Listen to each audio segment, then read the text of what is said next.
Ketika New Mind mendapatkan mandatnya, 1 tahun kemudian diputuskan sebuah kebijakan tingkat dunia, yaitu dalam negeri Indonesia, emas menjadi alat tukar sejajar dengan alat bayar rupiah. Emas bisa ditransaksikan sebagai alat tukar selain alat bayar rupiah. Itu semua resmi disahkan. E-Gold adalah transaksi berbasis fisik emas dan digital dengan menyediakan 10.000 ATM Gold dalam 3 tahun di seluruh Indonesia.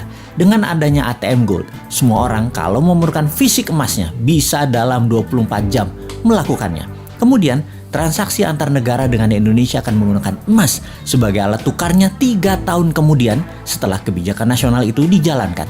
Diharapkan dalam 3 tahun setelah hal ini, semua di regional ASEAN, e-Gold menjadi alat tukar resmi antar negara ASEAN dan negara Selatan Pasifik.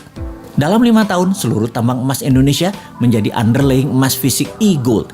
Semua ini sesuai dengan pasal 33 Undang-Undang 45 bahwa kekayaan alam milik rakyat 100% dan menjadi base transaksi 24 negara, negara ASEAN dan negara Selatan Pasifik, dari ujung Burma sampai Guam. Kemudian masuk ke seluruh negara di dunia yang berpenduduk mayoritas Islam dan negara yang kuat pendanaan syariah seperti Inggris dan Uni Eropa dalam 5 tahun setelahnya. Maka dalam 15 tahun setelah kebijakan diterbitkan, ditargetkan 50% transaksi dunia menggunakan e-Gold.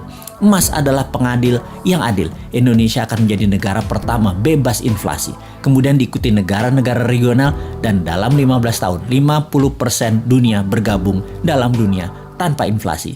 Harga emas akan dibuat diam, tidak bergerak, tidak di-floating lagi berdasarkan demand dan supply agar oligar dan globalis tidak bisa bermain harga. Harga emas akan diam, dipatok diam. 1 gram emas sama dengan 1 juta rupiah. Sisa dunia menyesuaikan harga tersebut.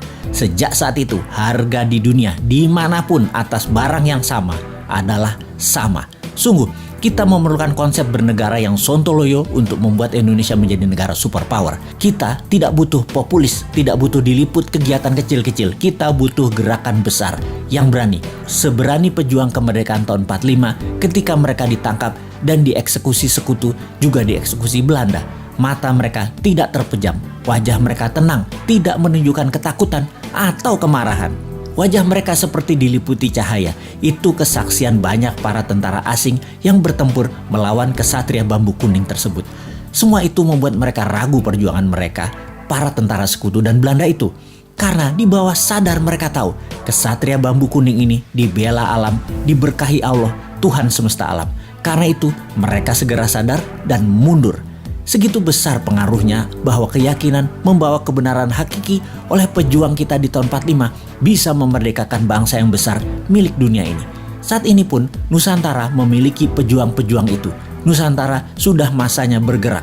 Wahai para pemuda, Anda bersiap berjuang dengan berani, berjiwa tenang karena tahu ini semua perjuangan untuk Indonesia menjadi pengadil dunia teradil untuk membuat dunia ke depan damai selama 1000 tahun. Wahai pemuda New Mind, inilah masa kalian menjadi pembeda, menjadi pejuang kesejahteraan dunia untuk jadi penengah kisruhnya dunia.